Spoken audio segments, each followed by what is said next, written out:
বন্ধু মনে পড়ে না রে আগের সেই আড্ডাগুলার কথা? কত আড্ডা দিতাম আমরা একসাথে।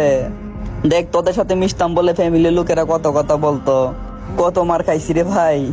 তাতে তোদেরকে বলে বুঝাতে পারুম না। তারপরও দেখ বন্ধু, তোদেরকে ছাড়ি নাই। আছে টাকা কামানোর জন্য আমি বিন্দেশি, কিন্তু এখান থেকেও তোদের কথা মনে পড়ে, আর চোখ দিয়ে অবিরত পানি পড়ে রে ভাই। দেখ ভাই, তোদের সাথে কাটানো কিছু মুহূর্ত আছে যেটা কখনো ভুলার মতন না। রাত করে একসাথে বাড়ি ফিরতাম, হাতে হাত ধরে চলতাম। মনে আছে আমাদের বেশিরভাগ খেলা কিন্তু তোর জুমার নামাজের পরে হতো। জুমার সময় নামাজটা আদায় করার পর পরে আমরা চলে যেতাম একসাথে আমাদের সেই মাঠটাই, যেখানে যাওয়ার পর পরে আমরা খেলা শুরু করতাম। খেলা শেষ করার পর পরে চলে যেতাম চাচার ওই চায়ের দোকানে।